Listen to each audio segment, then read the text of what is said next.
Hello students, welcome to Navy Max. இன்னைக்கு வந்து நம்ம 11th Maxல chapter 1 அதாவது sets, relations and functions chapterல constants and variables என்னன்னு பார்க்கலாம். A quantity that remains unaltered throughout a mathematical process is called a constant. அதாவது ஒரு quantity வந்து மாறவே இல்லை அப்படின்னா அது வந்து நம்ம constant அப்படின்னு சொல்லலாம். A quantity that varies in a mathematical process is called a variable. அதாவது ஒரு குவான்டிட்டி வந்து வேரி ஆகுது, அதாவது மாறுதுன்னா அது வந்து நம்ம வேரியபிள் அப்படின்னு சொல்லலாம். A variable is an independent variable when it takes any independent value not depending on any other variables. அதாவது ஒரு வேரியபிள் வந்து இண்டிபெண்டன்ட் வேரியபிள் அப்படின்னு நம்ம எப்போ சொல்லுவோம்னா அது வந்து இண்டிபெண்டன்ட் வேல்யூ தான் எடுக்கும், அதாவது அதர் வேரியபிள்ஸை வந்து டிபெண்ட் பண்ணாமல் இருக்கும். ஸோ அதான் வந்து independent variable. Whereas if its value depends on other variables then it is called a dependent variable. Suppose அதோட வேல்யூ வந்து அதர் வேரியபிள்ஸை டிபெண்ட் பண்ணி இருந்துச்சுன்னா அப்போ வந்து அது டிபெண்டன்ட் வேரியபிள் அப்படின்னு சொல்லுவோம். இப்போ இந்த எக்ஸாம்பிள் பாருங்க, அதாவது area of a rectangle A equal to L into B, அதாவது லென்த் இன்டூ பிரெத். இதில் எல் அண்ட் பி வந்து இண்டிபெண்ட் வேரியபிள்ஸ், ஏன்னா இந்த வேரியபிள் வந்து எதுவுமே டிபெண்ட் பண்ணி இல்லை.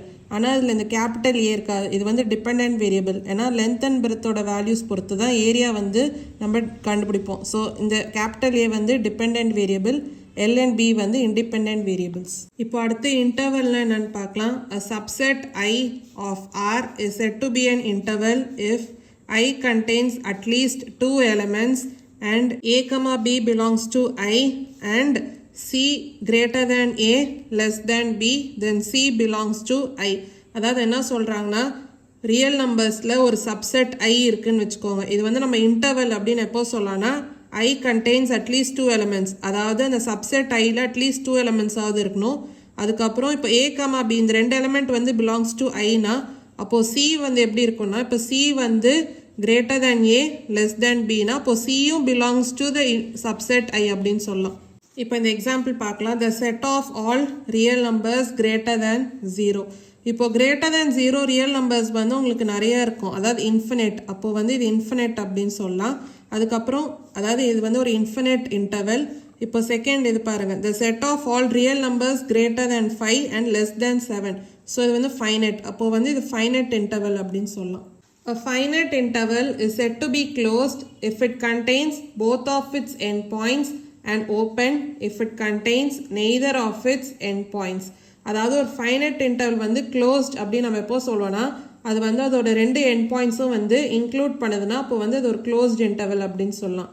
அதே மாதிரி அந்த எண்ட் பாயிண்ட்ஸ் வந்து நம்ம கணக்கில் எடுத்துக்கலாம், அதாவது இன்க்ளூட் பண்ணலன்னா அப்போ வந்து அது ஒரு ஓப்பன் இன்டர்வல் அப்படின்னு சொல்லலாம். ஸோ ஓப்பன் இன்டர்வல் எப்படி டினோட் பண்ணுவோம் அப்படின்னு நீங்கள் கொடுத்துருக்காங்க. அதே மாதிரி க்ளோஸ்ட் இன்டர்வல் எப்படி டினோட் பண்ணுவோம் அப்படின்னு நீங்கள் கொடுத்துருக்காங்க. இப்போ இங்கே பாருங்க டைப்ஸ் ஆஃப் இன்டர்வல்ஸ், அதாவது ஃபைனட் இன்டர்வல் இருக்குது, இன்ஃபைனட் இன்டர்வல் இருக்குது. இப்போ சப்போஸ் A, B இது வந்து ஒரு ஓப்பன் இன்டர்வல். அப்போ பார்த்தீங்கன்னா இந்த A and B வந்து நம்ம இன்க்ளூட் பண்ண மாட்டோம். இப்போ செட் வந்து எப்படி ரெப்ரசென்ட் பண்ணியிருக்காங்க, அதாவது எக்ஸ்னா இப்போ இந்த எலமெண்ட் எக்ஸ் வந்து எப்படி இருக்கும்னா greater than A and less than B அப்படின்னு இருக்கும். ஸோ அந்த வேல்யூஸ் தான் வந்து இங்கே எடுத்துப்போம், அதாவது A and B வந்து இன்க்ளூட் ஆகாது. இப்போ வந்து A, B இது வந்து ஒரு க்ளோஸ்ட் இன்டர்வல்னா ஸோ இந்த எலமெண்ட் A and Bயும் இன்க்ளூட் ஆகும். ஸோ இப்படி தான் வந்து டிஃப்ரெண்ட் நோட்டேஷன்ஸ் அண்ட் அந்த செட்டில் நம்ம எப்படி ரெப்ரசென்ட் பண்ணுவோம் அப்படின்னு இங்கே கொடுத்துருக்காங்க. ஸோ பார்த்தீங்கன்னா உங்களுக்கு புரியும். இப்போ அடுத்து நெய்பர்ஹுட்னா என்னன்னு பார்க்கலாம். A neighborhood of a point x is a set that includes an open interval around x. அதாவது ஒரு பாயிண்ட் எக்ஸோட நெய்பர்ஹுட் வந்து நம்ம என்ன சொல்லுவோம்னா ஒரு செட் அப்படின்னு சொல்லலாம். அது வந்து எப்படின்னா ஒரு ஓப்பன் இன்டர்வல் மாதிரி இருக்கும் அரவுண்ட் எக்ஸ். ஸோ அப்படி தான் வந்து நெய்பர்ஹுட் வந்து நம்ம டிஃபைன் பண்ணுவோம். இப்போ இந்த எக்ஸாம்பிள் பாருங்கள், சப்போஸ் இப்போ எக்ஸ் ஈக்குவல் டு 5 அப்படின்னு இருக்குது. அப்போது நெய்பர்ஹுட் ஆஃப் 5 வந்து எப்படி இருக்குன்னா இப்போ பார்த்தீங்கன்னா இந்த ஓப்பன் இன்டர்வல் 4.5, 5.5, அதாவது இல்லை 5ம் நம்மளுக்கு இன்க்ளூட் ஆகுதா. ஸோ இப்படி தான் வந்து ஒரு பாயிண்ட்டோட நம்ம நெய்பர்ஹுட் வந்து நம்ம டிஃபைன் பண்ணுவோம். Or any interval that includes 5. So இப்படியும் இது வந்து ஒரு எக்ஸாம்பிள் மாதிரி தான். இல்லைனா எனி இன்டர்வல் அந்த 5 இன்க்ளூட் பண்ணுற மாதிரி எனி ஓப்பன் இன்டர்வல் தான் வந்து நம்ம நெய்பர்ஹுட் அப்படின்னு சொல்லலாம். லைக் இங்கே பாருங்கள் 5 minus epsilon, 5 plus epsilon for some small epsilon greater than 0. அடுத்து ரிலேஷன்ஸ்னு என்னன்னு பார்க்கலாம். Let A and B be any two non-empty sets. A relation R from A to B is defined as a subset of the Cartesian product of A and B. Symbolically R is a subset of A cross B. அதாவது என்ன சொல்கிறாங்கன்னா suppose A and Bன்னு ரெண்டு நான் empty sets இருக்குது. இப்போது relation R from A to B எப்படி define பண்ணலான்னா subset of the Cartesian product of A and B. அதாவது அந்த A set and B set ஓட Cartesian product ஓட subset தான் வந்து ஒரு relation அப்படி நம்ம define பண்ணலாம். So symbolically எப்படி represent பண்ணியிருக்காங்கன்னு பாருங்க. அதாவது R is a subset of A cross B. The set அதாவது A element belongs to A set. இப்போ பார்த்தீங்கன்னா A, B இந்த ordered pair வந்து belongs to இந்த relation. For some B element belongs to B set. So இந்த ordered pair பாருங்க, அதாவது A, B belongs to R. So இது வந்து belongs to the relation R. இதில் இந்த A element இருக்கா, இந்த A element வந்து belongs to A set. அப்போ இந்த set of இந்த elements தான் வந்து நம்ம domain of the relation அப்படின்னு சொல்லுவோம். For some B element belongs to B set. The set, இப்போ இந்த B element belongs to B set. So இந்த elementsலாம் வந்து நம்ம range of the relation அப்படின்னு நம்ம சொல்லுவோம். The domain of a relation is a subset of the first set in the Cartesian product and the range is a subset of second set. Usually we call the second set as codomain of the relation. அதாவது ஒரு ரிலேஷன்ல use பண்ணியிருக்க first set elements தான் வந்து domain. அதே மாதிரி இந்த ரிலேஷன்ல use பண்ணியிருக்க second set elements தான் வந்து range. So யூஸ்வலா இந்த second set நம்ம codomain of the relation அப்படின்னு சொல்லுவோம். Let S be any non-empty set. Let R be a relation on S. Then அதாவது ஒரு S வந்து ஒரு non-empty set அப்படின்னு எடுத்துக்கலாம். அதே மாதிரி R என்ன ஒரு relation வந்து எடுத்துக்கலாம் on the set S. அப்போ R is said to be reflexive if A is related to A for all A belongs to S. அதாவது இந்த ரிலேஷன் R வந்து ரிஃப்ளெக்சிவ் அப்படின்னு நம்ம எப்போ சொல்லுவோம்னா, சப்போஸ் இந்த A எலமெண்ட் வந்து ரிலேட்டட் டு A அப்படின்னு சொல்லலாம். இந்த A எலமெண்ட்ஸ் எல்லாமே belongs to the set S. R is said to be symmetric if A is related to B implies that B is related to A. அதே மாதிரி இந்த relation R வந்து symmetric அப்படின்னு நம்ம எப்போ சொல்லுவோம்னா, A வந்து ரிலேட்டட் டு B, அது என்ன சொல்லுதுன்னா B is related to A. So இதான் வந்து condition. R is said to be transitive if A is related to B and B is related to C implies that A is related to C.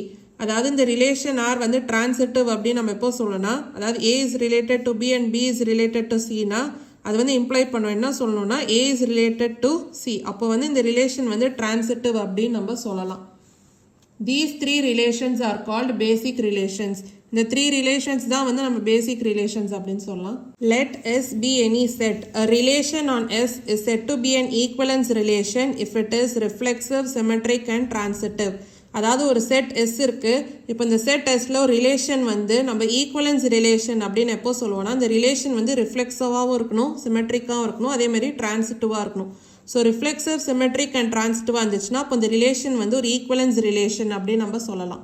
If R is a relation from A to B, then the relation R inverse defined from B to A by, அதாவது from A set to B setன்னு ஒரு relation R இருக்கு. அப்போது இந்த relation R inverse வந்து நம்ம எப்படி define பண்ணலாம், இது வந்து from B set to A set அப்படின்னு இருக்கும். ஸோ R inverse இது எப்படி இருக்கும்னா, set of ordered pairs B, A, இதில் A, B வந்து belongs to relation R. So இதான் வந்து condition is called the inverse of the relation R. அதாவது ஒரு ரிலேஷனோட இன்வர்ஸ் வந்து நம்ம எப்படி கண்டுபிடிப்போம் அப்படின்னு இங்கே கொடுத்துருக்காங்க. அடுத்த ஒரு தியரம் பார்க்கலாம். The number of relations from a set containing m elements to a set containing n elements is 2 power mn. அதாவது ஒரு செட்டில் வந்து m எலமெண்ட்ஸ் இருக்குது, அதே மாதிரி இன்னொன்று ஒரு செட்டில் n எலமெண்ட்ஸ் இருக்குது.